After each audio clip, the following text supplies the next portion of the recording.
अगर आप भी चाहते हैं कि आरसीएम म्यूजिक के वीडियो सबसे पहले आप तक पहुंचे, तो लाल बटन को दबा के चैनल को सब्सक्राइब जरूर करें और साथ में बेल आइकन को दबाना ना भूलें।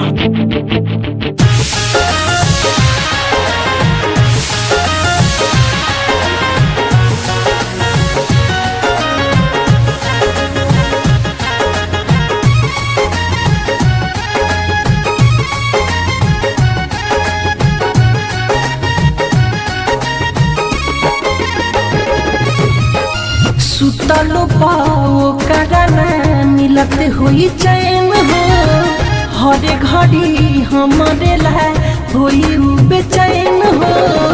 अखिया के कजारा धोवत हुई हो, अखिया के कजारा धोवत हुई हो।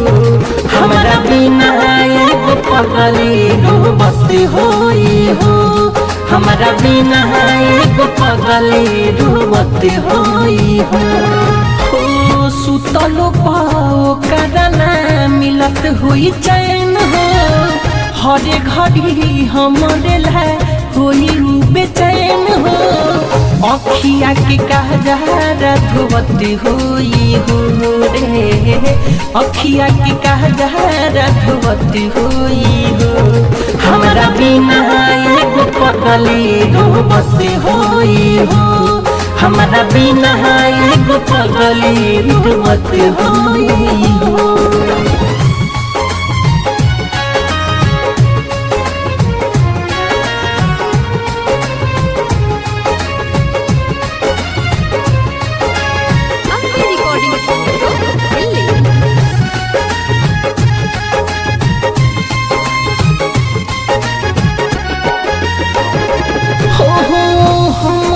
के देखे हरदम खिड़की के छेद से हाथ कटले रहे हमरे चलते ब्लेड से।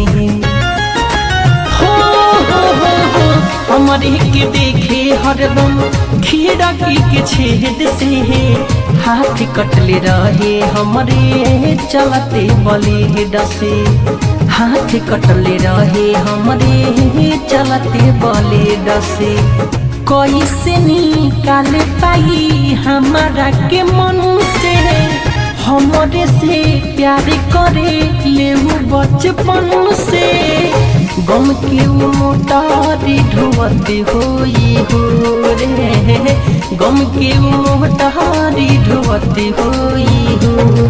हमारा बिना एगो पगली रोवत होई हो, हमारा बिना एगो पगली रोवत होई हो।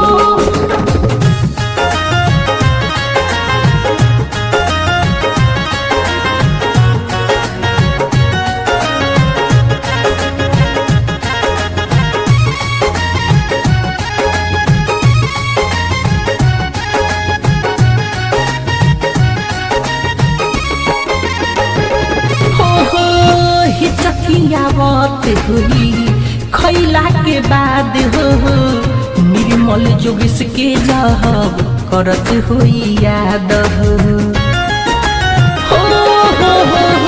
हिचकियावत हुई खैला के बाद हो, निर्मल जोगेश के जब करत हुई याद हो। निर्मल जोगेश के जब करत हुई याद हो।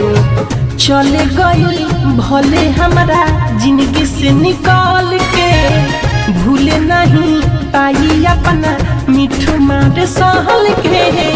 दिनों राती रही आज हद होई हो, दिनों राती रही आज हद होई हो। हमारा बिना एगो पगली रोवत होई हो, हमारा बिना एगो पगली रोवत होई हो। सुतलो पाओ करना मिलत हुई चैन हो, हरे घड़ी हमारे लाए हुई बेचैन हो। अखिया के कजारा धोवत हुई हो रे, अखिया के कजारा धोवत हुई हो। हमारा बिना एगो पगली रोवत होई बिना एगो पगली रुवत होई हो।